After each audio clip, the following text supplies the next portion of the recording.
वृंदावनेश्वरी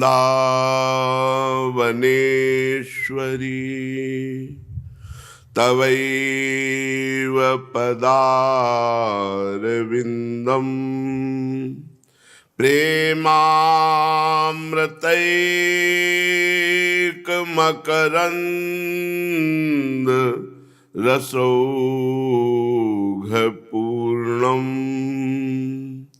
हृद्यर्पितं मधुपते स्मरतापमुग्रं निर्वापयत् परम शीतल माश्रयामि परम शीतल माश्रयामि।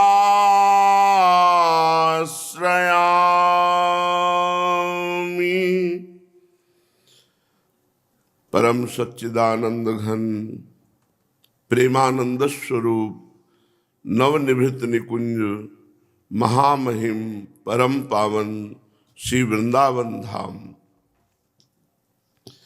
श्री वृंदावन धाम के लाडिले युगल सरकार प्राणाराध्य प्राण प्रिय श्री प्रिया प्रीतम जो समस्त सहचरी वृंद खग मृग पशु पंछी तरुलता यमुना रस रानी जी गजरानी समस्त ब्रजवासी परिकर इनके चरणों में कोटिशाह प्रणाम कोटिशाह नमन नमस्कार।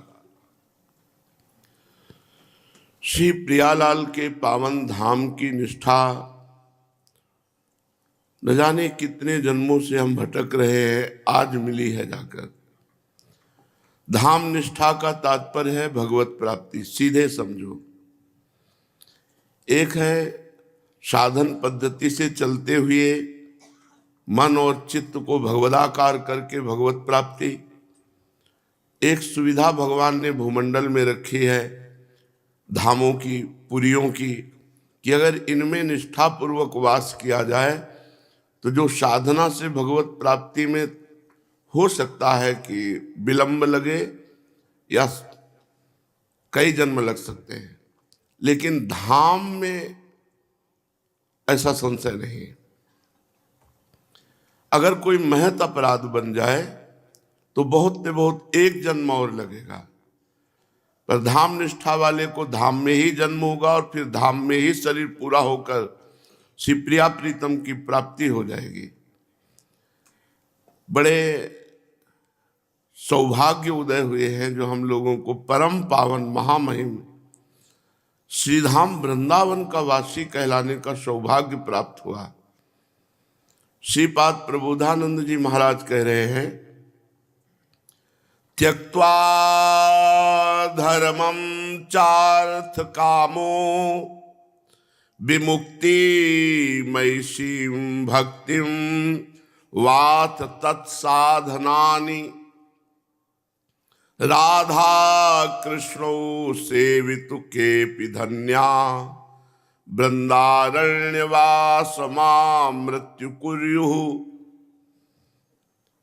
छोड़ो आशा, धर्म की भी, अर्थ की भी, काम की भी और मोक्ष की भी। ये चारों आशाएं प्रेम प्राप्ति में बाधक हैं। इसीलिए हरिवंश महाप्रभु ने कहा, धर्माद्यर्थ चतुष्टयम विजयताम किम तद वृथा वार्तया। धर्म अर्थ काम मोक्ष की मेरे सामने व्यर्थ की वार्ता मत करो, क्योंकि मुझे प्रेम चाहिए। प्रियालाल का प्रेम, प्रेम पंचम पुरुषार्थ है। जो चारों पुरुषार्थ कहे गए हैं, धर्म अर्थ काम मोक्ष, इनका जो त्यागी होता है और भगवत भजन परायण भगवत आसक्त चित्त, वो प्रेम को प्राप्त होता है। वैसे धर्म और मोक्ष के तो प्रायः सब त्यागी है,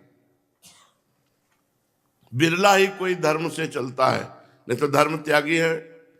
और मोक्ष तो बड़ी दुर्लभ बात है, उसके तो सब त्यागी। कोई करोड़ों अरबों में एक आध मोक्ष पद का अभिलाषी होगा, मुमुक्षु। नहीं तो अर्थ और काम रूपी पिशाच में सब फंसे हुए हैं। लेकिन यहां उस महापुरुष की बात कहते हैं जो धर्म अर्थ काम मोक्ष चारों का अधिकारी है, पर उसे नहीं चाहिए, उसे भगवत प्रेम चाहिए। तो कह रहे त्यक्त्वा धर्मम चा अर्थ कामौ और विमुक्ति।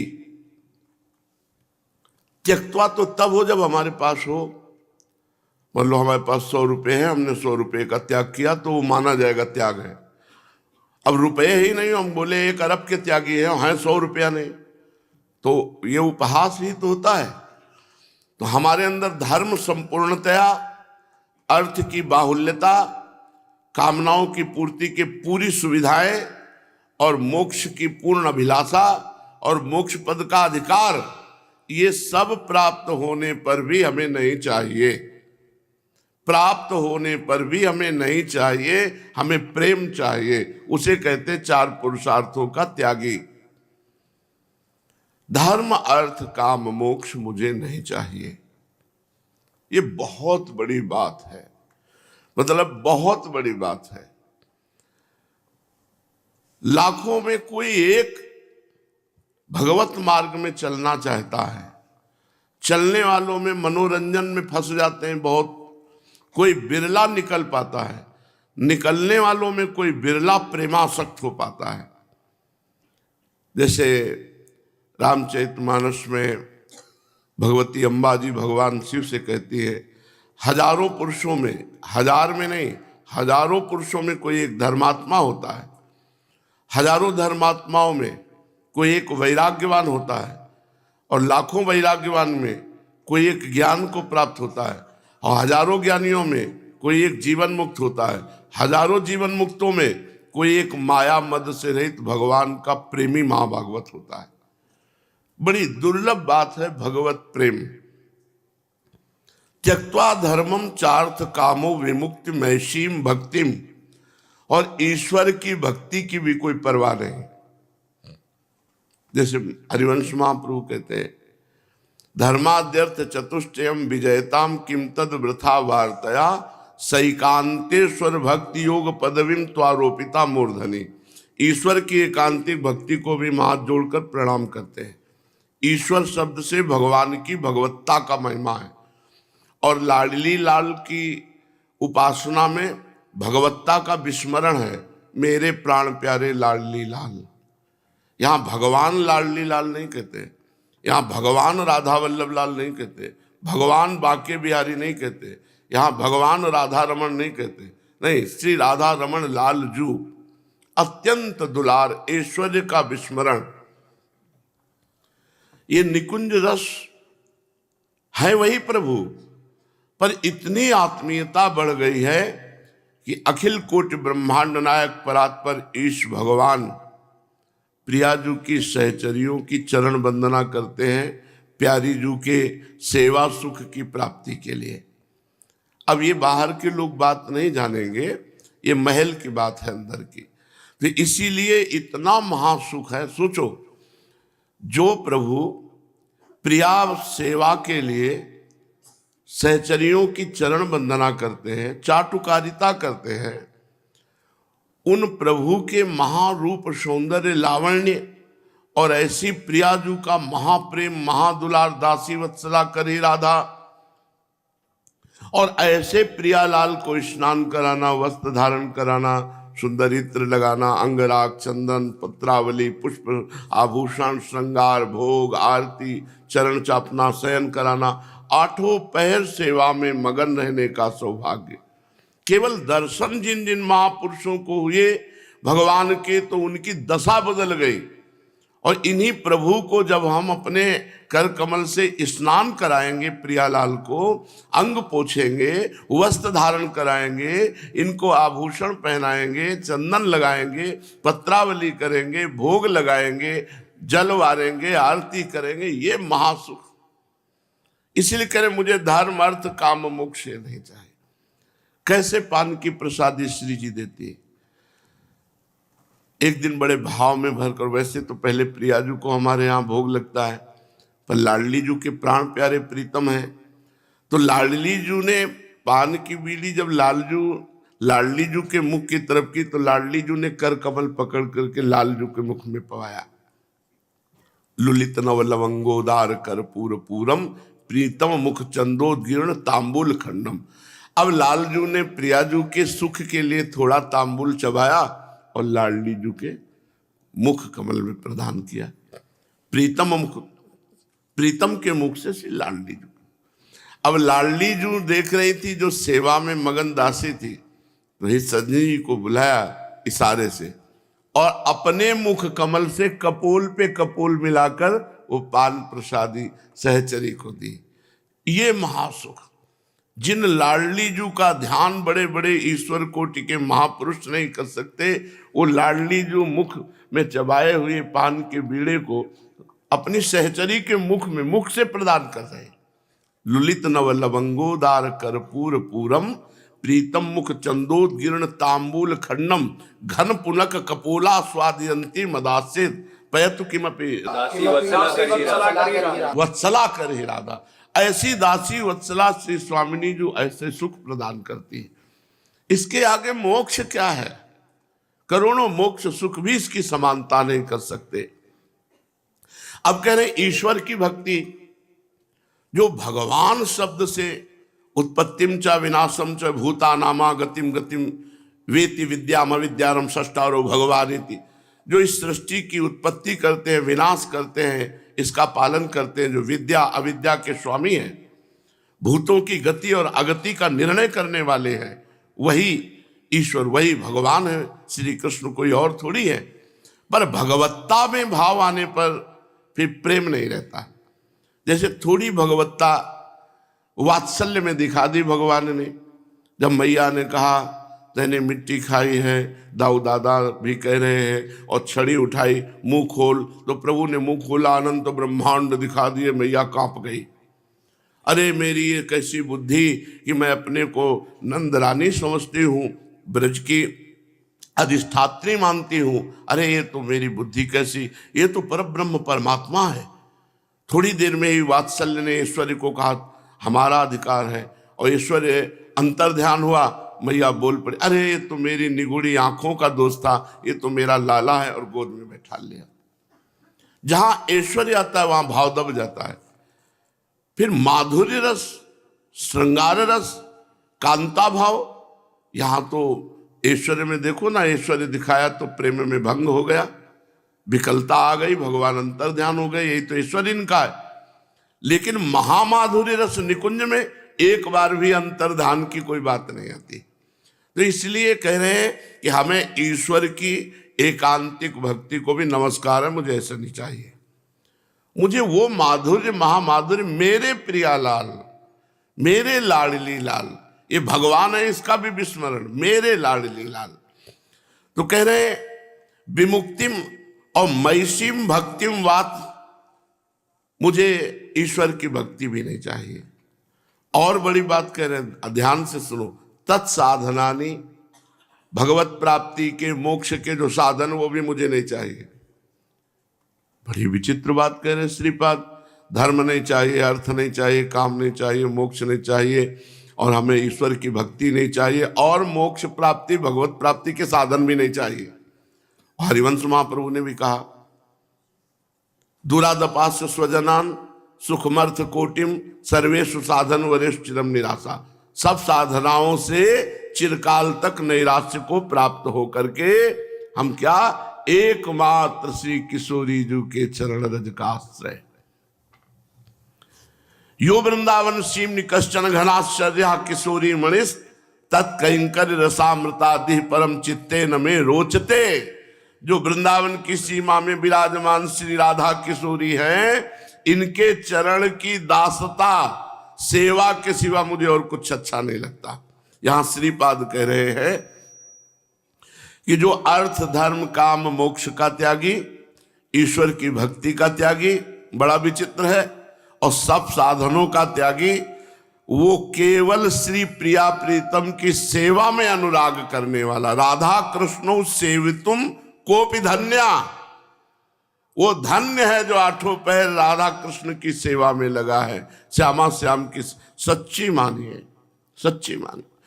सेवा के आगे कोई भजन नहीं है, सबसे बड़ा भजन सेवा। आप देख लो, जीवन भर कंस के राज्य में रहकर कंस के लिए माला गूंथते थे सुदामा माली। एक बार भगवान को माला का श्रृंगार किया तो अक्षुण्ण लक्ष्मी भगवान ने उनको कुल परंपरागत ऐश्वर्य बढ़ता रहे, इंद्रियों की अखंड सामर्थ्य।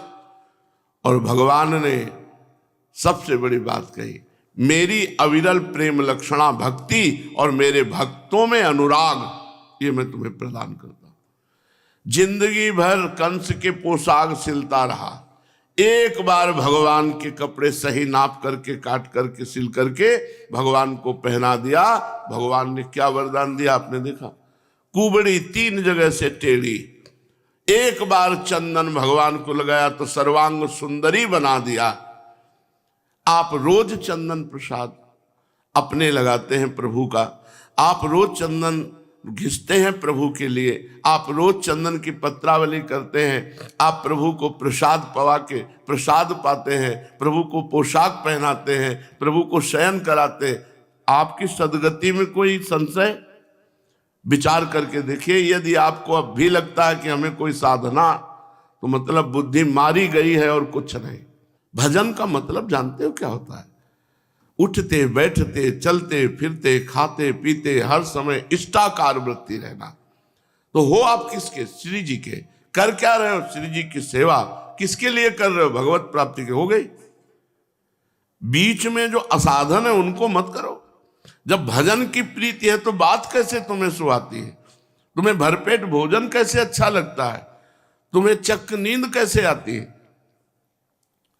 ये नहीं खान पान ते भावे है, नहीं कोमल वसन सुहावे है, सब विषय लगे ते खारा है, हरि आशिक का मग न्यारा है। सिद्धांत से चलो, ठाड़े बैठे परे उताना, कबीर कहाँ हम राहे ठिकाना। खड़े हैं या बैठे हैं, हमारे समय भजन में। अब हमारा क्या भजन है? बिक चुके हैं भाई, हम बिके हुए हैं। अब हमारा भजन क्या है? अब भजन करें श्री जी। समझ रहे? क्या भजन? हम उनके हैं, इस बात बिसरियो ना, बिसारियो। अब आप भजन करो, बिसारना नहीं हमें। हम भी कोशिश कर रहे हैं आपके बल से कि आपको ना भूले, लेकिन हम भूल सकते हैं क्योंकि आपके माया रचित है और आप माया को प्रकट करने वाले हैं। आप मत भूलना। अब ये रोना धोना इस बात का हमारा कल्याण करते हैं सब, ये नहीं। तो बस ये है कि मेरी लाडली है, बस कहाँ वह हम तुच्छा परम अधमा प्राणो गर कर्मा, कहाँ मुझे ऐसा संबंध मिला कि महारानी जो हमारी, बस इस आनंद से निरखत नित्य विहार, पुलकित तन रोमावली, आनंद नयन सुधार। ये आनंद अश्रु कोई इसके थोड़ी कि बचा लो मुझे नरक से। हम चलेंगे तो तुमको भी घसीट के लिए चलेंगे, पक्का समझो। यत्र यत्र मम जन्म कर्म भीर, नारके परमे पदे थवा तो राधिका रत निकुंज मंडली, तत्र तत्र हृदय में विराजता। अब हृदय आपका घर है, जा ले चलो। अरे बड़ी मस्ती का मार्ग है, हम आपके आप हमारे। बस अब होड़ लग गई हमारी और आपकी, होड़ है। आप भी ना विसारना, हम भी विसारेंगे नहीं, कोशिश करेंगे। हम कोशिश करेंगे, लेकिन आपको कोशिश तो करना नहीं। सर्वज्ञ त्रिकालज्ञ, बिल्कुल निर्भय रहो यार। अगर तुम निर्भय नहीं हो, भयभीत हो, तो उसका कारण है गलत आचरण, बकाया बात अब पक्की मान लो। हम एक दिन पूछा था कि भजन के सिवा होता क्या है, तो सच्ची बात है, कोई मजाक से नहीं पूछ रहे थे कि मतलब किसका चिंतन होता है और होता क्या है। अब जब हमारे आपके सिवा कोई है नहीं तो हम किसका चिंतन करें? उठते बैठते आप ही का चिंतन है। किसी का भी चिंतन होता है तो आपका चिंतन होता है, क्योंकि आपके संबंध से चिंतन होता है किसी का। पर्सनल संबंध क्या रह गया है? अब क्या रह गया है? क्योंकि एक ही परमात्मा सर्वत्र व्याप्त दिखाई दे रहा है, उसके सिवा कोई नहीं। हम उसी से लड़ते हैं, उसी से प्यार करते हैं। जो भी हमारी चेष्टा होती केवल उसी से होती। वो देखने को लगता है कि ये शिष्य है, ये अमुक है, ये अमुक है। नहीं, हम अपने प्रभु से ही प्यार करते हैं, अपने प्रभु से ही लड़ते हैं, अपने प्रभु को ही देखते हैं, अपने प्रभु को ही चरणों में अपना समर्पण है। क्या अब चिंता करनी। तो ये जो सेवा प्राप्त हुई है ये बहुत दुर्लभ वस्तु है। सिद्धांत से चलोगे तो माया कभी घसीट नहीं सकती, और सिद्धांत छोड़ दोगे तो कभी परमार्थ में टिक नहीं सकते। एक लिख लो, शब्द लिख लो, सिद्धांत से चलोगे तो माया कभी घसीट नहीं सकती, और सिद्धांत का त्याग कर दोगे तो परमार्थ में कभी टिक नहीं सकते। एक हजारों बार का अनुभव है। इसलिए उपासक जिसको भगवत सेवा मिली है उसे ये ना समझो कि ये भजन नहीं है। भज धातु सेवायाम, सही माने में भजन का अर्थ है सेवा। नहीं, हनुमान जी 2 बार थोड़ी भजन की बात कहते, कह रहे हैं का हनुमंति विपत्ति प्रभु सोई, जब तो सुमिरन भजन न हो। सुमिरन नाम जप आदि को लेके, और भजन सेवा को लेके। वही विपत्ति है जब सेवा और सुमिरन छूट जाए। सेवा और सुमिरन, अच्छा हम किनकी सेवा कर रहे हैं इतना ज्ञान नहीं है क्या अपनों को? श्री जी की सेवा कर रहे हैं, बस उन्मत्त है हम दासत्व से युक्त है। ये ठसक कैसे? हम प्रभु के दास हैं, इससे बढ़ करके। अरे 7 गांठ कौपीन में इंद्र बापुरो कौन? बोले लंगोटी कैसी? बोले 7 जगह से गांठ लगी हुई फटी है। और बोले स्थिति क्या है? बोले बेचारा इंद्र उनके सामने क्या है? ये है फकीरी। न पारमेष्ठ्यम न महेंद्रधिष्ण्यम न सार्वभौमम न रसाधिपत्यम न योग सिद्धि अपनर्भवम वा। ये है भगवान का दासत्व कि न परमेष्ठी पद, न चक्रवर्ती सम्राट पद, न देवराज इंद्र पद, न योग की सिद्धियां, न मोक्ष पद, ये उसकी समानता नहीं कर सकते जिसके हृदय में भगवत दासत्व आ जाता है। तो उपासक को यह समझना चाहिए कि जो हमें प्रिया प्रीतम की सेवा मिली है ये सिद्धि है, साधना नहीं। सर्वेषु साधन वरेषु चिरम निराशा, ये सिद्धि है। तो श्रीपाद कह रहे त्यक्त्वा धर्मम चार्थ कामौ विमुक्ति मैसीम भक्तिम वात तत्साधनानि। धर्म अर्थ काम मोक्ष ईश्वर की भक्ति और उसके सब साधन हम दूर से त्यागते हैं। क्या करते? बोले 8 पहर श्री जी की दासता स्वीकार करते हैं, सेवकाई स्वीकार करते हैं।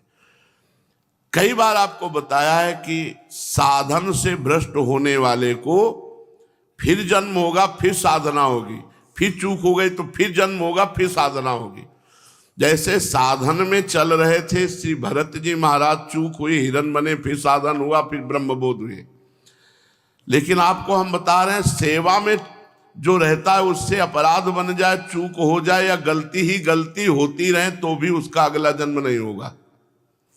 जगन्नाथ जी की श्री अंग सेवा में रहते थे, पूज्य श्री मथुरा दास जी महाराज के श्री मुख से सुनी हुई। वो कुसंग वसात वैश्या संग कर बैठे। अब वैश्या में इतनी आसक्ति हो गई, ऐश्वर्य था ही, उसको अपने पास रख लिया। अब श्री जगन्नाथ जी के पार्षदों ने संगोष्ठी की और उनको बुलाया और कहा, भाई या आप जगन्नाथ जी की सेवा छोड़ें या वैश्या। तो उनका चित्त इतना आसक्त हो चुका था वैश्या के रूप, सौंदर्य, हाव भाव ऐसे, तो उन्होंने कहा जगन्नाथ जी को छोड़ते हैं। बड़ा आश्चर्य हुआ कि भगवान को छोड़ दिया। तो उनको जो उनका धन संपत्ति थी हटा दिया गया उनको। वो एक बात, खास बात, वो जगन्नाथ जी की पादुका साथ लेके गए थे। रोज सुबह उठकर पादुका माथे पे रख लेते। फिर बड़ा रोग हुआ क्योंकि अपराध बन गया, शरीर पूरा हो गया कुछ समय के बाद। तो जगन्नाथ जी ने स्वप्न में अपने प्रधान पार्षद को कहा, जैसे हमारे अंग सेवियों का अंतिम संस्कार होता वैसा उसका करो। तो उनका प्रभु स्वप्न ही में कहा कि प्रभु वो स्वप्न क्या, साक्षात जैसा ही होता है। तो बोले प्रभु उसने तो आपका त्याग कर दिया था, वैश्या को स्वीकार किया था, प्रभु आपके पार्षदों जैसा संस्कार कैसे हो सकता है? तो ध्यान देने की बात, भगवान ने कहा उनसे भूल हो सकती है, वो हमें छोड़ सकते हैं, लेकिन हम उनको नहीं छोड़ा, हम उन्हें नहीं छोड़ा। उनकी वही गति होगी जो हमारे अंग सेवी पार्षदों की होती है। अस स्वभाव कहूँ सुने न देखे, ऐसा स्वभाव कहीं सुना देखा नहीं गया कि अपने स्वामी का त्याग कर दिया पर स्वामी ने उनका त्याग नहीं किया। ऐसा केवल हमारे प्रभु का स्वभाव। श्रीनाथ जी महाराज किस अधिकारी पद पर श्री कृष्णदास जी अधिकारी थे। किसी कारण से मनमुटाव हो गया वल्लभाचार्य जी के बड़े पुत्र श्री विट्ठलनाथ गोस्वामी से। तो एक दिन सेवा में पूज्यपाद श्री गोस्वामी विट्ठलनाथ जी महाराज पर्दा हटाए तो ठाकुर जी गरम गरम जलेबी पा रहे थे। यह भी श्री पूज्य मथुरादास जी के मुख से सुनी हुई बात। तो श्री विट्ठलनाथ गोस्वामी जी ने कहा, जय जय, बाजार की वस्तु का तो भोग नहीं लगता श्रीनाथ जी से, और अभी हमने भोग पधराया नहीं, आप ये भोग कहाँ से पा रहे हैं। तो उन्होंने कहा कि वो अधिकारी जी, कृष्णदास अधिकारी जी आगरे में हैं, उन्होंने एक दुकान में गरम गरम जलेबी बनते देखा तो उनके भाव आ गया कि श्रीनाथ जी को पावे तो वहीं से भोग लगा रहे तो हम पा रहे हैं। तो उनका तो त्याग कर दिया है। तो बोले, आप आचार्य हो, आप त्याग कर सकते हो, लेकिन मैं त्याग नहीं कर सकता। समझे?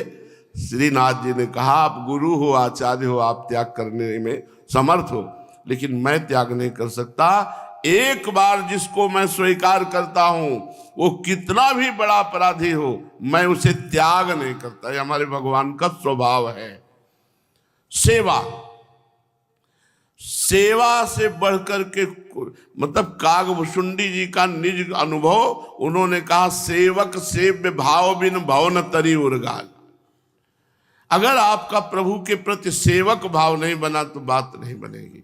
बड़ा सौभाग्य, जब श्री महल की टहल का सौभाग्य रसिक महापुरुषों से मिला, तब समझ में आया कि अरे सब साधनों का फल सेवा है, श्री जी की सेवा है। तो श्री राधा कृष्णो सेवितुम केपि धन्या, बोले धन्य है जो प्रिया प्रीतम की सेवा। त्रिपुरदास जी, हर वर्ष त्रिपुरदास जी ठाकुर जी को बहुत सुंदर वस्त्र रत्न जटित पहुंचाते थे और संत सेवा करते थे। तो उस समय अन्य धर्मावलंबी बादशाह था, उस काजी जन चिढ़ करके बोले कि ये आपकी खजाने से जरूर बेईमानी करते हैं, क्योंकि इतना वैभव संतों को रोज पवाना, भेंट देना और सब, तो भगवान की लीला ही समझो। बादशाह की बुद्धि पलट गई और उन्होंने आदेश कर दिया कि पूरा जब्त कर लिया जाए सब संपत्ति। अब पूरी फौज आई, एक एक बर्तन तक उठा ले गए, कुछ नहीं रखा घर में, सब खत्म, सब खत्म। अब जो राजकीय विभाग में था वो जब्त, जो घर में था वो जब्त, जो जमीन थी सब जब्त कर लिया गया। अब राजा आदेश, एक बर्तन तक नहीं रखा। सोचो कितना कष्ट हुआ होगा। रोज संत सेवा करते थे, भगवंत सेवा करते थे, वैभव था, सब जब्त, सब दिन होत ना एक समान। इसीलिए सुख में फूलो मत और दुख में भूलो मत, तो दुख तुम्हारे ऊपर हावी नहीं होगा। जैसे तैसे जब सर्दी का समय आया तब याद आया कि श्रीनाथ जी को तो दगला भेजते थे, पोशाक भेजते थे, अब क्या करें। बहुत पीड़ा मन में हुई, बहुत पीड़ा। और गोस्वामी जी के पार्षद जन आया करते थे लेने, तो और एक दो जगह जो सेवाएं थी जब लेने आए उनको पता चला, तो वो त्रिपुरदास जी के यहाँ इसलिए नहीं गए कि उनको संकोच होगा, पता है कि कुछ है नहीं उनके पास, राज आज्ञा से सब जब्त कर लिया गया है। त्रिपुरदास जी महाराज भगवान की याद में बहुत रोए कि प्रभु हर वर्ष सेवा जाती थी, इस वर्ष सेवा नहीं, मेरा जीवन धिक्कार है। पूरे घर में फिर खोजा कि कुछ वस्तु, तो एक दावात रखी थी। वो अब बड़े घरों लिखा पढ़ी के लिए सरकारी, वो दावात 1 रुपये की बिकी। उस समय 1 रुपये का एक थान खरीद कर लाए, मार्किन का, मोटी मार्किन,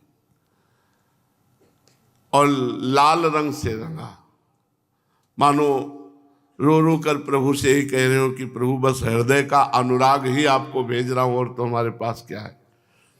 और बहुत संकुचित हो करके जो गोसाई जी के पार्षद आए हुए थे उनसे उनके पास जाके कहा कि अब सामर्थ्य तो कुछ रह नहीं गई और ये वस्त्र श्रीनाथ जी के लायक नहीं, पर भेजता हूं, इसलिए कैसी व्यवस्था जैसी बनी, अब आप उचित समझें तो इसको ले जाए, कम से कम पोशाक के नीचे बिछा देना और इसके ऊपर पोशाक रख देना। तो उनके आंसू चल रहे थे बड़ी दैन्यता से। तो गोसाई जी के पास ने कहा अवश्य अवश्य, इतनी सेवा में तो आ ही जाएगा, क्योंकि ये श्रीअंग लायक तो बिल्कुल नहीं है और ऐसे पहनाया भी नहीं जा सकता कि ठाकुर जी को मार्किन पहना दी जाए, और वैभव की कोई कमी थोड़ी ठाकुर जी के, पर ये पोशाक के नीचे बिछाने के काम में आ जाए, बिछा के इसके ऊपर पोशाक रख दे। बोले इतना ही सौभाग्य काफी। वो ले गए। श्री श्रीनाथ जी महाराज सर्वांतर्यामी प्रभु कांपने लगे। तो श्री विठलनाथ जी गोस्वामी ने कहा जय जय सर्दी लग रही। बोले बहुत जोर की। बड़ी बड़ी गर्म पोशाक निकाली, पहनाया, फिर भी कांप रहे। रजाइयां ओढ़ाई, बहुत सुंदर रजाई होती है, कभी आई थी श्रीनाथ जी की प्रसादी रजाई। बड़ी कृपा है महारानी जी की कि भारत के माने हुए जितने भी भगवत धाम हैं, भगवत स्वरूप है, सबकी प्रसादी कृपया वृंदावनेश्वरी यहाँ भेजती रहती है। कैसे अब बताएं आपको, विश्व के जितने भी माने हुए भगवत स्थान है, ऐसा कोई स्थान नहीं जहाँ की प्रसादी लाए। बद्री नारायण, केदारनाथ और वैष्णो देवी, विंध्येश्वरी और अपने 12 ज्योतिर्लिंग, सब जगह का प्रसाद, सब जगह के भगवत, मीरा जी के सब जगह का भगवत प्रसाद। तो अभी कुछ ही समय पहले श्रीनाथ जी की रजाई आई थी, अहो भाग्य। श्रीनाथ जी को रजाई उड़ाई, श्रीनाथ जी फिर बहुत सर्दी। तो उनका जय जय अब तो समझ में नहीं आ रहा, अब समझ में नहीं आ रहा, क्योंकि इतनी गरम गरम पोशाक और रजाई आपने कभी ऐसा नहीं किया। बोले मुझे बहुत सर्दी लग रही है, बहुत सर्दी लग रही। तो उनका किसी भक्त का कोई वस्त्र ऐसा तो नहीं जो प्रयोग में न लाया गया हो और ये लीला कर रहे हो, रजिस्टर लाओ, जो रजिस्टर सेवा कर।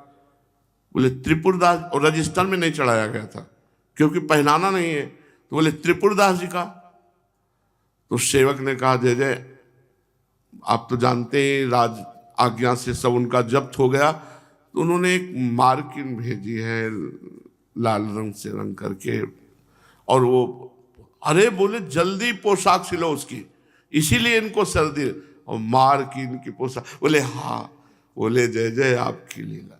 अच्छी अच्छी गर्म पोशाक रजाई से सर्दी ले गई, जब मार्किन धारण की बहुत सस्ते आती है। तब हमारे प्रभु का स्वभाव ऐसा है। सेवा, हमारी महारानी जी कहती है राई के सम भजन को मानत मेरु सम। भजन का तात्पर्य माला चलाना से नहीं है, भजन का तात्पर्य सेवा से है। एक राई भर सेवा, राई बहुत छोटा, श्री जी मानती सुमेरु के समान, अरे ये बहुत हमारी सेवा कर दी।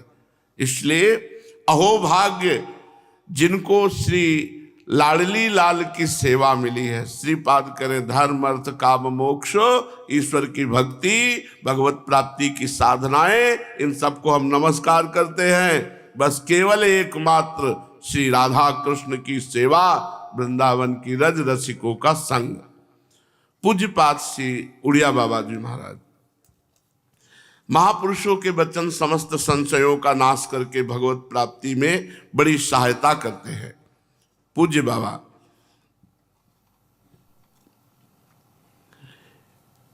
जो उपासक अपने मन को एकाग्र और शांत करना चाहता है तो बाबा उसको क्या करना चाहिए? पूज्य बाबा मन का कार्य है मनोराज्य करना। मनोराज्य का मतलब समझ रहे हो ना? बेमतलब की बातें कल्पना करना, ऐसा हो जाए तो ऐसा, फिर ऐसा कर लेंगे, फिर ऐसा किया था वैसा, ये मनोराज्य है। यदि मन को एकाग्र और पवित्र करना चाहते हो तो मनोराज्य का त्याग करो। कैसे त्याग होगा? राधा राधा राधा राधा, वो बार बार आपसे कहेगा सुनो हमारी बात सुनो, जो मैं कल्पना कर रहा हूं उसमें आप सहयोग करो। वो बार बार, जैसे एक प्रश्नकर्ता ने कहा क्या स्वप्न नहीं बनाना चाहिए?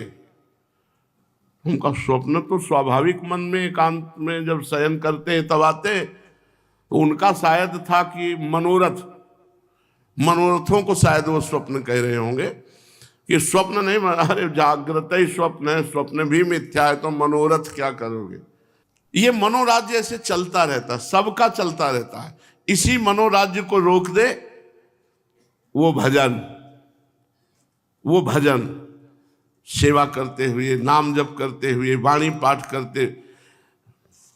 सच्ची कहते चतुरासी जी बहुत कृपालु हैं। आप चतुरासी जी का गायन करो, चतुरासी जी आपको पकड़ लेंगी। कई बार बहुत आश्चर्य होता है, बात करते करते रुके, चलो प्रथम ये था, तब एकदम धन्य है, जय हो हरिवंश महाप्रभु की जय हो, चतुरासी जी की जय हो।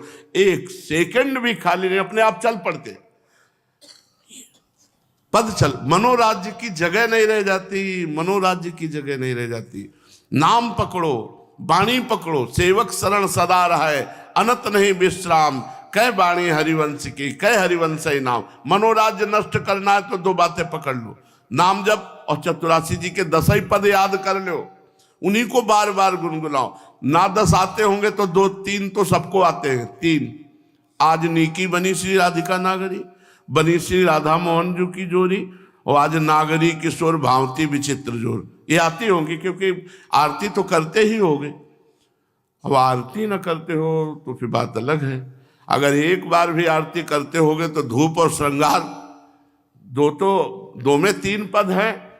मान लो बेसर कौन की नहीं, तो चलो 3 तो हैं, याद होगे 3, तीनों गुणों से पार कर देंगे, केवल 3 पद दोहराते रहो। बनी श्री राधा मोहन जू की जोरी, इंद्र नीलमणि श्याम मनोहर। और अगर सामने दिखाई न दे श्याम मनोहर तो हमें बताना। इंद्र नीलमणि श्याम मनोहर, 7 कुंभ तन गोज। मनोराज्य हटाने के लिए 2 बात पकड़ लो, नाम नहीं चल रहा तो पद, और देख लेना मनोराज्य खत्म ना हो। बेमतलब का मनोराज्य समय नष्ट करते और गाढ़ चिंतन जैसे समाधिस्थ हो, व्यर्थ के मनोराज्य चलते रहते। दूसरा,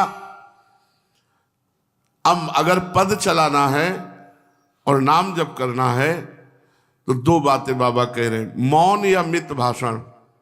मौन रहो या मित भाषण, मतलब बहुत कम शब्द बोलने का अभ्यास बनाओ। ऐसा करना चाहिए, हर साधक को करना चाहिए। कुछ साधकों को तो देख रहे हैं कि मौन ही रहते हैं, और कुछ साधक मित भाषण वाले भी हैं। मौन या मित भाषण, मौन रहो बहुत बढ़िया है। शाम टाइम प्रायः मौन ही रहते हैं, अगर कुछ कहना हुआ भी तो इशारे से बात करते हैं, क्योंकि एकाकार वृत्ति चलाने के लिए मौन। तो कुछ समय आप लोग भी निकालिए कि आपका मौन हो, कुछ समय मित भाषण आवश्यक है तो मित भाषण कर दीजिए, ऊ वाला मत कीजिए, उस समय मित भाषण कीजिए और कुछ समय रखिए मौन। जब यहाँ से सेवा से निवृत्त हो जाओ तो अपने कमरे के लिए मौन हो जाओ। इतने में तो नाम जप और वाणी का अभ्यास बना लो कि 6:30 से और शयन तक, जो भी आपका शयन का समय है, उस समय तक आप केवल नाम वाणी में रहोगे, कोई और कार्य आपके है नहीं, मौन रह जाओ शांति से। मनोराज्य का त्याग, मौन अथवा मित भाषण। और तीसरा,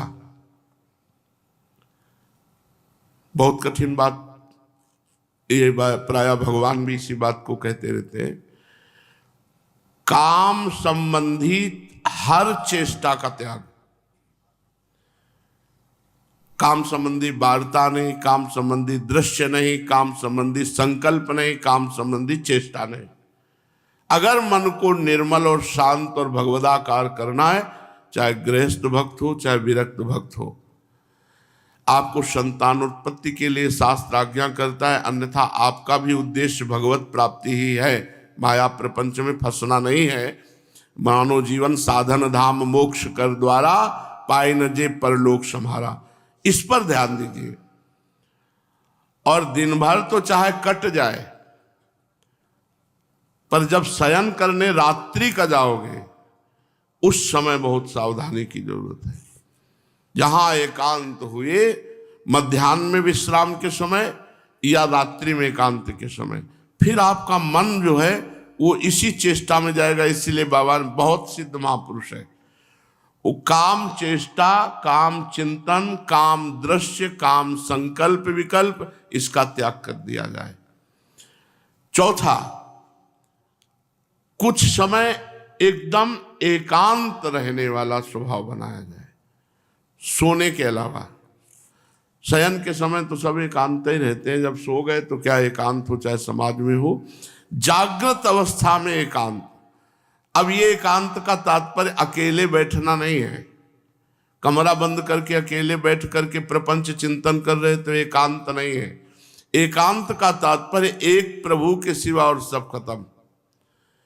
आधा घंटा एकांते सुख मास्यताम अथातो ब्रह्म जिज्ञासा, भगवान शंकराचार्य जी ने कहा। एकांत की सफलता यही है कि एकांत में बैठ करके ब्रह्म चिंतन किया जाए। वहां तो ब्रह्म जिज्ञासा कह रहे, बैठ करके या खड़े होकर या लेटकर एकदम भगवदाकार वृत्ति, केवल प्रभु का चिंतन। ये 10 मिनट करना सीख जाओ। अगर आपको बैठने में परेशानी है तो आप सोफा में बैठ जाओ, कुर्सी में बैठ जाओ, जैसे बने चित्त वृत्ति भगवदाकार कर दो। उस समय हटाओ, सब जगह से हटाकर एकमात्र प्रभु में। भागे तो फिर घसीट कर लाओ, फिर प्रभु में। अगर 10 मिनट प्रभु में टिक गए तो आप देख लेना आपके जीवन में क्या प्रकाश होता है। प्रभु में टिक जाना, केवल प्रभु में 10 मिनट टिक करके दिखाओ। 5वीं बात कह रहे हैं, जो आचार्य ग्रंथ हैं उसका नित्य नियम पूर्वक पाठ करना। धार्मिक ग्रंथों को, ये 5 बातें जिसके जीवन में है वो मन को जीत लेगा, मन को एकाग्र कर लेगा, मन को पवित्र कर लेगा। पहला मनोराज्य का त्याग, दूसरा मौन अथवा मित भाषण, तीसरा काम प्रसंग का त्याग, चौथा एकांत सेवन, 5वां धार्मिक ग्रंथों का, आचार्य ग्रंथों का स्वाध्याय। जो अपमान और निंदा सहन कर सकता है वही तपस्वी भगवान का सेवक कहलाने योग्य होता है। जो अपमान और निंदा को सह सकता है वही तपस्वी भगवान का सेवक, दास कहलाने योग्य है। सेवक सुख चा मान भिखारी। जो दूसरों से अपने शरीर की सेवा करवाता है उसका पुण्य और तप नष्ट हो जाता है, और जो अपने शरीर से दूसरों की सेवा करता है उसका पुण्य और तप बढ़ता है। इसलिए जब तक पानी उठा लेने की ताकत हो तब तक किसी से सेवा न ले अपनी। हम इसी से कहते हैं कि अगर कोई रसोई बना रहा है, तुम भोजन पा रहे हो, तुम पोछा लगाओ, दोना पत्तल फेंको, कोई सेवा करो। नहीं, ये सेवा तुम्हारे भजन, तुम्हारे तप को, तुम्हारे पुण्य को छीन कर देगी। जब तक समुद्र से कनेक्शन नहीं होता तब तक बात बहुत होश में। अब जब समुद्र में चित्त, प्रभु आनंद समुद्र है, प्रभु पुण्य समुद्र है, अब फिर फर्क नहीं पड़ता कि इतना हिस्सा भजन में जाएगा तो तुम घसीट लो जितना घसीट पाओ, तुम घसीट लो जितना घसीट पाओ, हमारा समुद्र है।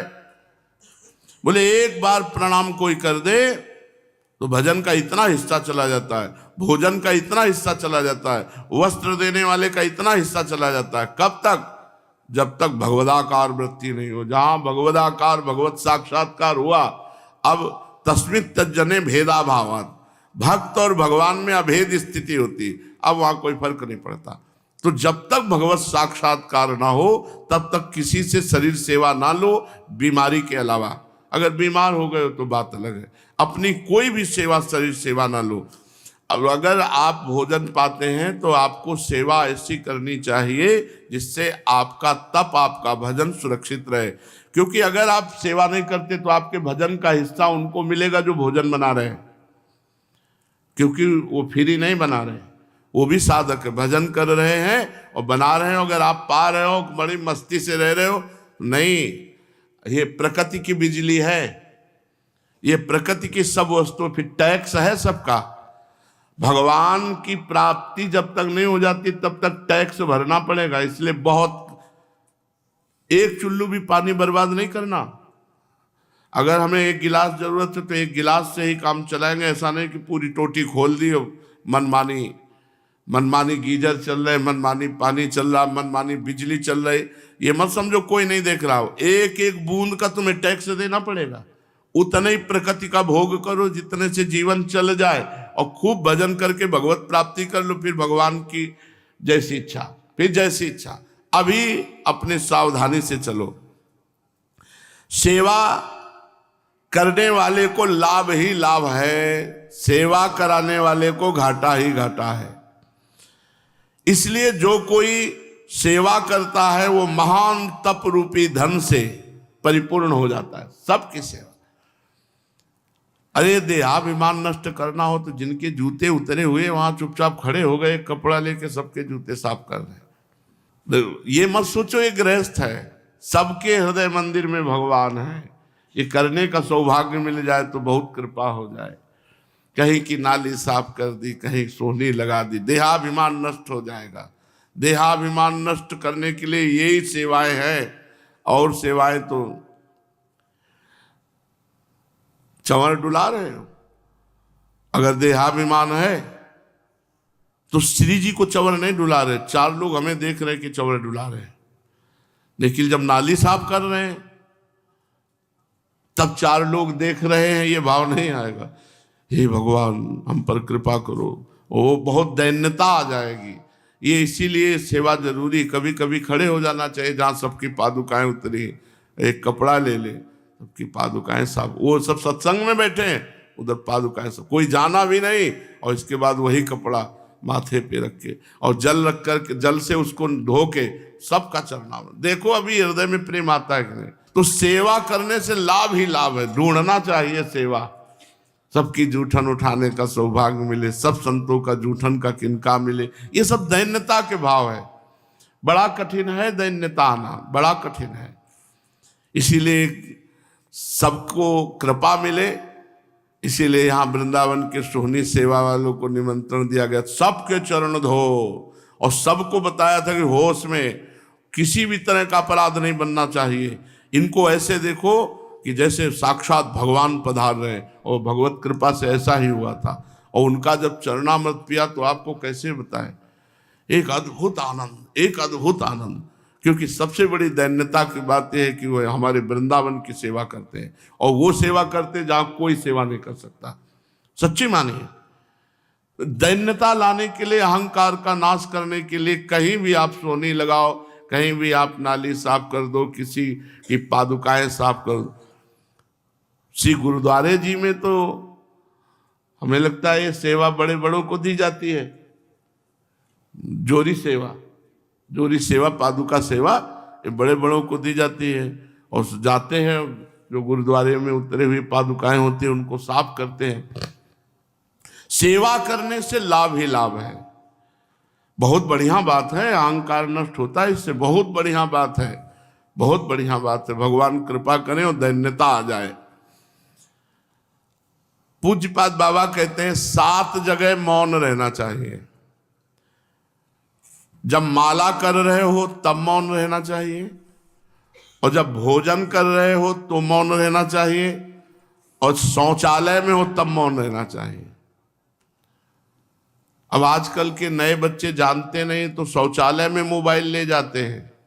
पहली बात तो मोबाइल अपवित्र हो गया, और दूसरी बात शौच में बैठे बैठे बातें भी करते रहते हैं फोन से। अरे थोड़ा तो समझो, शौचालय में तब तक मौन नहीं खोलना चाहिए जब तक नहाकर आचमन न कर ले, नहीं तो उसके सुकृत नष्ट होते हैं।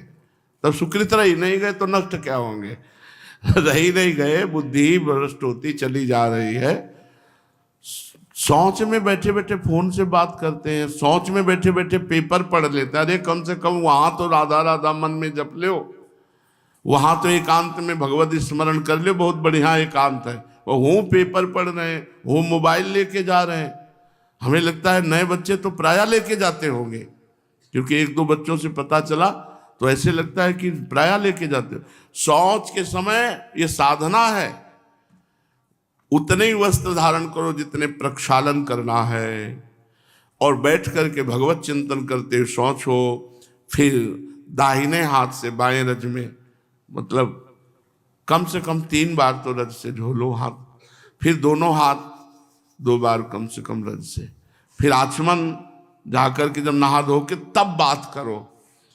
लघु शंका करते समय मौन, शौच करते समय मौन। खड़े खड़े लघु शंका ये नहीं करना चाहिए। शौच में, लघु शंका में, स्नान करते समय या तो मौन मंत्र जाप या फिर स्तोत्र गायन। जैसे अपने स्नान करते तो जो ही जल डाला सो ब्रजाधिराज नंदनाम बुदावगात्र चंदना, यमुनाष्टक का गान स्नान करते करते यमुनाष्टक हो जाता है। नित्य स्नान के समय यमुनाष्टक का गान। और जब हवन कर रहे तो अब तो यज्ञ हवन का तो कोई है नहीं विधान, अब कहाँ। और मार्ग में चलते हुए मौन चलना चाहिए। अगर बात करना है किसी से तो साइड में खड़े हो जाओ। मार्ग चलते हुए, हंसते हुए, बात करते हुए, ये बुद्धि को निम्न धारा में है ऐसा परिचय दिलाती है। महापुरुषों ने जो लिखा उसको सब।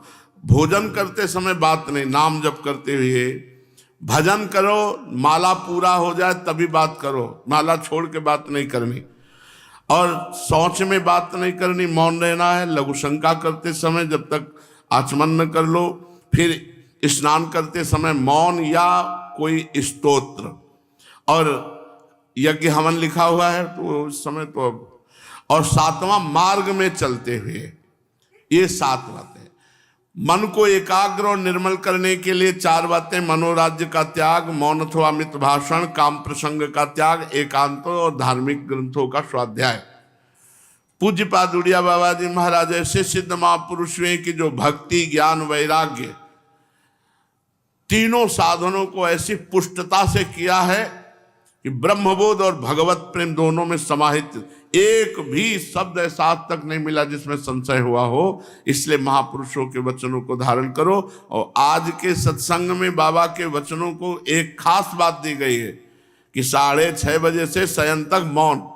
अब ना रहना तो कोई अपराध नहीं हमारी तरफ से, कोई हम कसम नहीं दिला रहे, लेकिन रहोगे तो साधन में ज्यादा लाभ मिलेगा।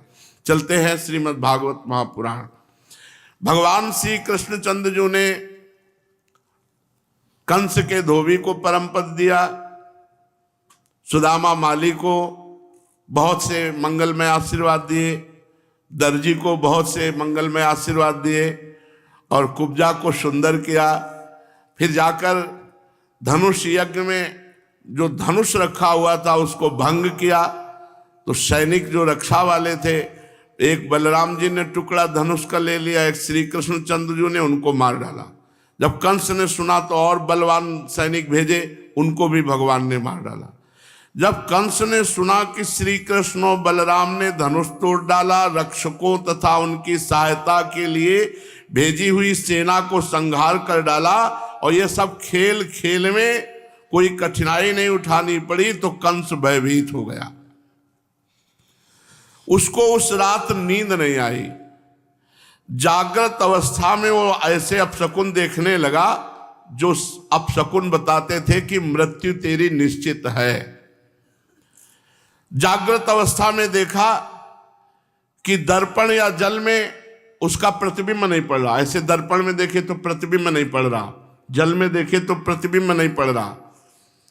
फिर देखा तो केवल सिर दिखाई दे रहा, धड़ नहीं दिखाई दे रहा। अंगुली आदि की आड़ ना होने पर 2 चंद्रमा दिखाई दे रहे, दीपक की 2 ज्योतियां दिखाई दे रहे। उसने देखा कि अपनी छाया में छेद पड़ गया है। कानों में अंगुली डालकर सुनने पर भी प्राणों का शब्द नहीं सुनाई दे रहा। जैसे कानों में अंगुली डालो तो ऐसे, ये प्राणों का शब्द है। और उसको अपने पैरों के चिन्ह नहीं दिखाई दे रहे, जो चरण चिन्ह बनते हैं। ये सूचक है कि अब मरने वाला है। कंस ने देखा कि वो प्रेतों के गले लग रहा है, वो गधे पर चढ़ा हुआ विष खा रहा है। उसको ये सब दिखाई दिया जो मृत्यु सूचक है। बड़ी चिंता बढ़ गई और डर गया। उसे पूरी रात नींद नहीं आई। जब भगवान भुवन भास्कर प्रातःकाल प्रकाशित हुए तो कंस ने जो बड़े बड़े पहलवान, दिग्विजयी, विश्व विजयी, उन सब के दंगल रचा था, उन सबको बुलाया और कहा श्री कृष्ण बलराम आएंगे, पक्का आएंगे। आते ही उनको घसीट लेना और अखाड़े पे पछाड़ के मार देना। रात भर नींद नहीं आई कि इतने बलवान, धनुष तोड़ दिया, फिर उसी से सब सैनिकों को मार दिया, धोबी भी मारा गया, ये सब सूचना पहुंची। राज कर्मचारियों ने रंगभूमि को तो कई दिन पहले से ही सजाया था। प्रातः काल होते ही तुरही भेरी बजने लगे, फूलों के गजरे, झंडिये, बंधनवार, ये सब सजाया गया था। प्रातः काल होते ही राज आज्ञा हुई, सबको बुला के बैठाला जाए। यथा स्थान पूरी प्रजा बैठी हुई थी अपने अपने मर्यादा अनुसार। राजा कंस अपने मंत्रियों के साथ मंडलेश्वरों के बीच में राज सिंहासन पर जा बैठा, बड़ा भयंकर बलशाली, पर उसके चेहरे पे भारी घबराहट थी। पहलवान ताल ठोकने लगे, जब वो ताल ठोकते तो ऐसा लगता बिजली कड़क रही है।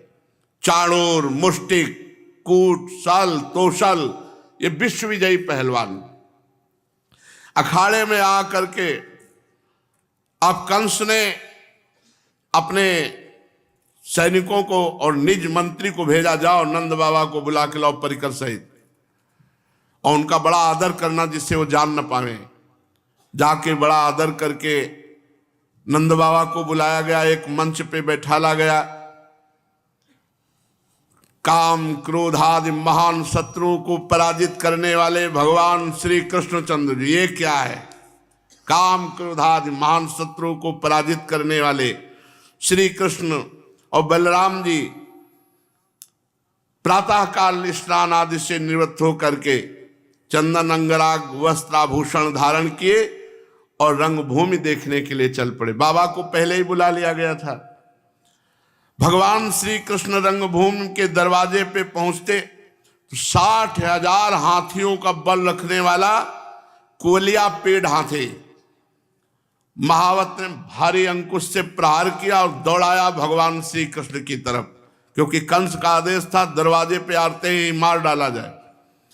अब भगवान श्री कृष्ण ने अपने पीतांबर को कमर में कसा कि अच्छा भाई, यहां तो शुरुआत से ही मृत्यु का आवाहन किया गया है, और अपनी घुंघराली अलके समेट करके उनको बांधा, कमर में पीतांबर और अपने केश पास को बांधा और महावत के सामने ताल ठोके और कहा ला अपना हाथी। महावत ने पहले ही अंकुश मार रखा था। भगवान ने कहा ए महावत, हटा अपना इतना कमजोर हाथी सामने खड़े किए, मार्ग से हट जा। ए सुनता नहीं, अगर देर की तो तेरे हाथी को तेरे को दोनों को यमपुरी पहुंचा देंगे। पर महाराज आपके हाथ से मारे जाने पर यमपुरी तो कोई जाएगा ही नहीं, परम पद जाएंगे। देर मत कर, नहीं तो मैं हाथी के साथ अभी तुझे यमराज के घर पहुंचाता हूं। नोचेत सकुंजरम त्वाद्य नयामि यम साधनम। भगवान श्री कृष्ण ने जब ऐसा कहा तो क्रोध से तिलमिलाकर महावत ने यमराज के समान भयंकर कोयलिया पेड़ हाथी को अंकुश मारकर भगवान की तरफ दौड़ाया। कोयलिया पेड़ भगवान की ओर झपटा और बड़ी तेजी से भगवान को सूंड में लपेट लिया और पटकने के लिए किया, इतने भगवान सरक गए, क्योंकि उसने तो एक ही साइज में पकड़ा ना, भगवान ने अपने को सूक्ष्म कर लिया तो ढीला पड़ गया, और उसने पटकने किया तो केवल सूंड ही पटक पाया, भगवान तो दूर खड़े थे। जब उसने देखा कि श्री कृष्ण तो हमारी पकड़ से बाहर हो गए, भगवान उसके पीछे दोनों पैरों के बीच में जाकर खड़े हो गए। कोलिया पेड़ को बड़ा क्रोध हुआ, उसने सूंग से टटोल करके सूंघा और फिर श्री कृष्ण को पकड़ लिया। बलपूर्वक भगवान ने ऐसे उसकी सूंड को किया, जैसे बंधन बांधता, बलपूर्वक छुड़ा लिया। इसके बाद भगवान पीछे की तरफ गए और पूंछ पकड़कर 100 हाथ तक उसको घसीटते गए। भगवान तो भगवान है। जैसे गरुण सांप को घसीट लाते हैं, वैसे 100 हाथ पीछे उस हाथी को घसीटा महावत सहित। गजब हो गया। जिस प्रकार घूमते हुए बछड़े के साथ बालक घूमता है, भगवान ने सैकड़ों राउंड उसको लगाए पूंछ पकड़ के। ऐसे ही कभी दाएं कभी बाएं, कभी दाएं कभी बाएं। विशाल काय हाथी बाएं दाएं दाएं बाएं। बड़ा गुस्सा गया कुलिया पीर। भगवान सामने जाकर खड़े हुए, दोनों हाथ कमर में रख के वो दौड़ा। भगवान ने एक घूंसा मारा उसके मस्तक पर। जे ही घूंसा जमाया, वो घुटने टेक दिए भगवान के सामने, ऐसे घुटने थे। फिर वो क्रोधित होकर उठा। भगवान ने ऐसा अभिनय किया मानो भाग रहे हो, भगवान की ओर झपटा। क्रोध से जला भुना वो कुलिया पेड़ हाथी समझा कि अब भगवान को दांतों से मारे, तो ऐसे दांत से प्रहार किया, लेकिन आक्रमण व्यर्थ गया। भगवान आगे जहां प्रहार किया वहां से आगे तो दांत उसके पृथ्वी में घुस गए। महावत ने फिर प्रेरणांकुश मारकर भगवान श्री कृष्ण की तरफ दौड़ाया उस हाथी को। भगवान श्री कृष्ण ने देखा कि ये समझ रहा है कि मैं डर रहा हूं या भाग रहा हूं। भगवान गए नजदीक और उसकी सूंड पकड़ी और मरोड़ना शुरू किया। अब वो जितना जैसे सूंड मरोड़ी गई तो धम्म से गिर गया। भगवान ने अपने चरणों से उसकी गर्दन दबाई और उसका दांत पहले तोड़ा और महावत को मारा, फिर हाथी को जान से मार दिया। कुलिया पेड़ हाथी महावत दोनों मारे गए। अब भगवान वही रणभूमि में दांत रखे हुए कुलिया पेड़ के प्रवेश किए। जो ही रंगभूमि में प्रवेश किया, गुप्तचर ने बताया महाराज रंगभूमि के प्रवेश द्वार पर ही कुलिया पेड़ हाथी और महावत मारा गया। तो देखा नील मेघ के समान सिंहवत। वैसे अगर दुष्टता न करता तो पूज्य मामा था, पूज्य भांजे थे। जे ही कंस ने देखा मानो महाकाल पधार रहे, साक्षात मूर्तिमान काल। हाथी को मारा था, महावत को तो कुछ रक्त की बूंदें शरीर में पड़ी थी और कुछ पसीने की बूंदें। भगवान श्री कृष्ण और बलराम दोनों प्रवेश किए। ग्वाल बाल साथ चल रहे थे। रंगभूमि में प्रवेश किया। जिस समय भगवान श्री कृष्ण बलराम के साथ रंगभूमि में पधारे, उस समय बलवानों को परास्त किए हुए विजयश्री से सुशोभित जो पहलवान थे, वज्र के समान शरीर उनके कठोर थे। साधारण मनुष्य तो लड़ ही नहीं सकते थे उनमें। उन्होंने भगवान को देखा तो उनको दिखाई दिया कि अरे इनसे नहीं जीत सकते। पहलवानों को दिखाई दिया ये तो महाबलशाली है, इनसे नहीं जीत सकते। पहले दर्शन में ही वो अंदर से घबरा गए। जो मथुरा की स्त्रियां थी उनको भगवान दिखाई दे रहे मानो मूर्तिमान काम पधार रहे हो, और जो बड़े बूढ़े गोपजन सब उनको दिखाई दे रहे थे लाडिले श्री कृष्ण। राजाओं को दंडधारी महान शासक, माता पिता को बच्चे, और कंस को मूर्तिमान काल, अज्ञानियों को विराट, योगियों को परम तत्व, भक्त शिरोमणि वृष्णवंशियों को इष्ट देव। सबने अलग अलग भगवान श्री कृष्ण के दर्शन किए। जाकी रही भावना जैसी प्रभु मूरति, देखी तिन तैसी। सबने भगवान के अलग अलग रंगभूमि में दर्शन किए। वैसे कंस तो बड़ा बलवान था, पर जब सुना कि दोनों ने कुलिया पेड़ को मार डाला, उसकी समझ में आ गया कि अब मेरी मृत्यु निश्चित है। घबरा गया। अजान बाहु, सुसज्जित वस्त्र, पुष्पों के हार, आभूषण धारण किए। ऐसा लग रहा था कि दो अभिनय करने वाले श्रेष्ठ नट पधारे हों, जिनकी एक बार दृष्टि पड़ी बस दृष्टि ही लग जाती, यही नहीं उसका मन भी चुरा लेते। दोनों रंगभूमि में पधारे। जितने लोग मथुरा के थे सब पुरुषोत्तम भगवान श्री कृष्ण बलराम को देखकर अतिशय आनंदित प्रसन्न हो गए।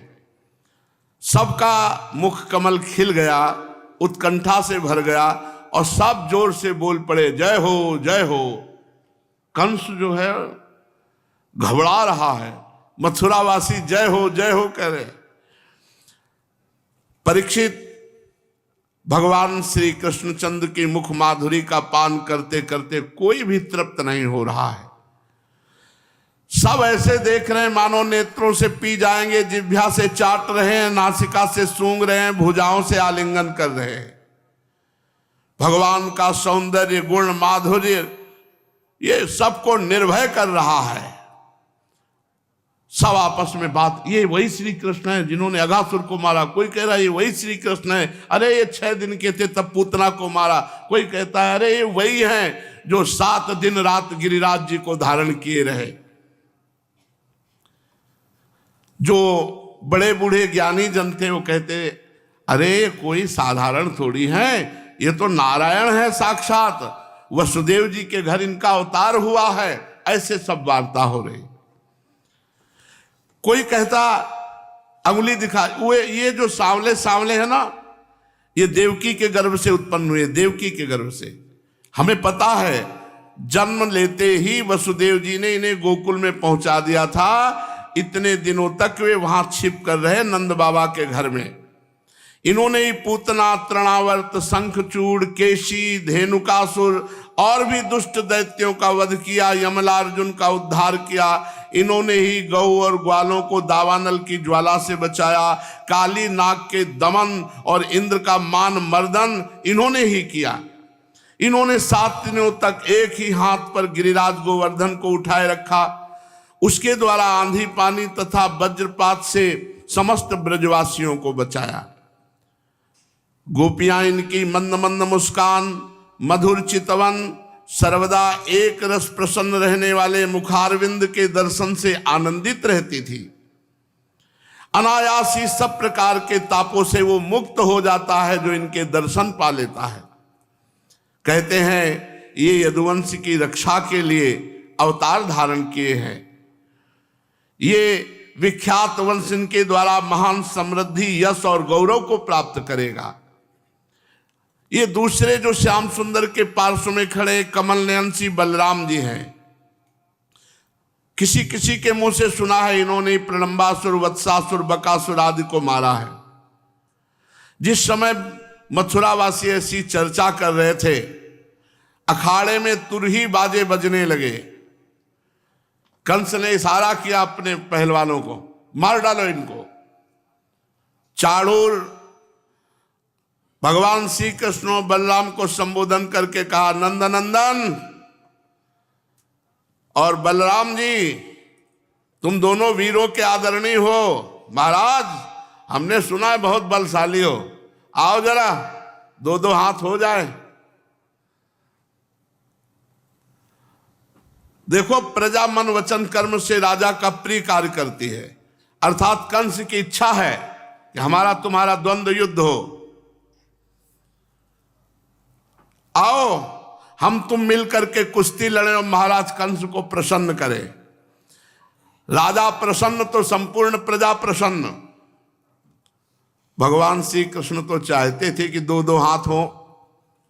इसलिए चाणूर की बात सुनकर के भगवान ने कहा, चाणूर वैसे हम भी भोजराज की वनवासी प्रजा है और हम भी इनको प्रसन्न करना चाहते हैं, इसी में हमारा कल्याण है चाणूर।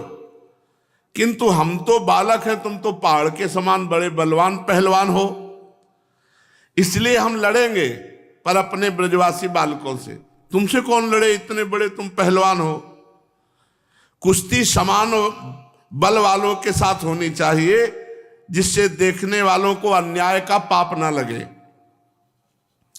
चाणूर ने कहा, अजीत तुम बालक हो, तुम बालक हो, अरे तुम अभी अभी 60,000 हाथियों का बल रखने वाले कोलिया पेड़ को मार के आ रहे हो, तुम बालक हो। खेल खेल में कोलिया पेड़ को मार डाला, इसलिए बातें मत बनाओ। श्री कृष्ण तुम्हारी भुजाओं में बल है, आओ मेरे से जोड़ करो। भगवान ने दांती पीसी और कहा कि अभी तुमको भी कंस के सामने पछाड़ पछाड़ कर मारेंगे। मुष्टिक को तो बलराम जी ने पकड़ा और चाणूर को भगवान श्री कृष्ण, ये बहुत बड़े बलवान थे।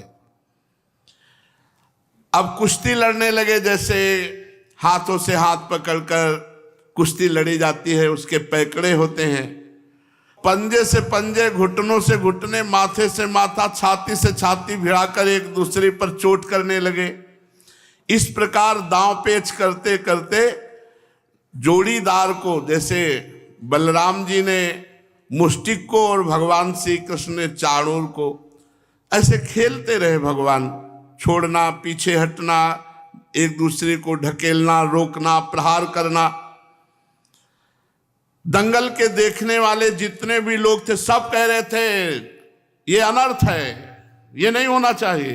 कहाँ इतने सुकुमार बालक श्री कृष्ण और कहाँ पहाड़ के समान ये चाणूर और मुष्टिक। नहीं नहीं, ये अधर्म है, ये नहीं युद्ध होना चाहिए, ये नहीं होना चाहिए कुश्ती। छोटे बलहीन बालकों से ऐसी आवाजें आने लगी। कंस बड़ा प्रसन्न होने लगा, अब मारे गए श्री कृष्ण बलराम हमारे पहलवानों की पकड़ में आ गए। कंस और सभासद इशारे दिए, किसी की मत सुनो, पटक दो इनको। कितने लोग खड़े हो गए, नहीं नहीं यहां अधर्म हो रहा है, हम ऐसी सभा में नहीं बैठ सकते, हम ये नहीं देख सकते। कितनी खेद की बात है कि राजा ऐसे अधर्म के लिए स्वीकृति दे रहा है। ये पर्वत के समान पहलवानों से बालक लड़ाए जा रहे हैं जो अभी किशोर अवस्था के हैं, इनके एक एक अंग सुकुमार हैं, कहाँ ये और कहाँ ये पहलवान। बड़ी आवाजें आने लगी, यहां धर्म का उल्लंघन हो रहा है, पाप हो रहा है, अधर्म हो रहा है, अन्याय हो रहा है, चलो सब लोग यहां से चला जाए। बुद्धिमान पुरुष को चाहिए जिस सभा में पाप हो रहा है उस सभा से उठ के चला जाए, नहीं वो पाप का भागीदार बनेगा, वो दोष का भागी बनेगा। देखो देखो ये श्री कृष्ण को कैसे पकड़ रहा है। अब तो वो क्रोधित हो गया चाणूर और मुष्टिक भगवान को मारने के लिए। भगवान श्री कृष्ण ने बलराम जी की तरफ तिरछी दृष्टि से देखा कि अब ज्यादा। फिर भगवान जैसे ब्रजभूमि में अपने सखाओं के साथ लड़ते थे, है तो पुरुषोत्तम महाबलशाली भगवान, जिनके भगवान शंकर, लक्ष्मी जी आदि जिनकी आराधना करते हैं। गोपियां, ब्रजवासी सबके प्राण ठाकुर जी हैं। भगवान श्री कृष्ण चंद्रजू ने मन ही मन संकल्प किया। पास में ही जेल थी, तो जब ये हाहाकार मचा तो जेल में भी आवाज गई और देवकी वसुदेव जी ने सुना। उन्होंने भगवान नारायण का स्मरण किया कि हे प्रभु, मेरे बालक तो वैसे अभी हम जब से छोड़े आए तब से आज तक देखा नहीं, सुना आए और मारे जाएंगे चाणूर मुष्टिक के द्वारा, क्योंकि बहुत बलवान है चाणूर मुष्टिक। पुत्र स्नेह से भगवान के बल का विस्मरण हो गया और वो बहुत रुदन करने लगे। भगवान श्री कृष्ण और चाणूर दाव पेच कर रहे थे। बलराम जी और मुष्टिक, भगवान के ऊपर घूंसे का प्रहार किया चाणूर ने। मतलब ये घूंसा सहने के लिए केवल भगवान ही सामर्थ्य। उसने समझा बालक हैं, अब इनको मार डालते हैं। भगवान के अंग में ऐसे प्रहार हो रहा है जैसे वज्र का प्रहार किया जाए, चिंगारियां छूटे। अब भगवान ने फांसा चाणूर को और दबाना शुरू किया। चाणूर को भगवान ने और मुष्टिक को बलराम जी ने चूरमा बना दिया चाणूर का। दबाते दबाते भगवान, अब उसके प्राण घुटने लगे। वो अपने को छुड़ाकर दोनों हाथों से घूंसा बांधकर भगवान श्री कृष्ण की छाती पे मारा। भगवान ऐसे ही खड़े रहे जैसे कोई फूलों का प्रहार करे और कुछ ना बिगड़े। भगवान ने चाणूर को उठाया और उठाकर पैर पकड़ा और अंतरिक्ष में कई चक्कर लगाए और धड़ाम से गिरा दिया। बलराम जी ने जब देखा कि चाणूर सब उसके अंग अस्त व्यस्त हो गए, मालाएं बिखर गई, वो मृत होकर गिर पड़ा। बलराम जी ने एक घूंसा मारा मुष्टिक वही भगवान श्री कृष्ण बलराम चाणूर और मुष्टिक को जे ही मारा तो वहां बहुत से पहलवान खड़े थे, वो सब भगवान की तरफ दौड़े, दौड़ ले वो कल इनका कर देते हैं। श्री राधा वल्लभ लाल की जय।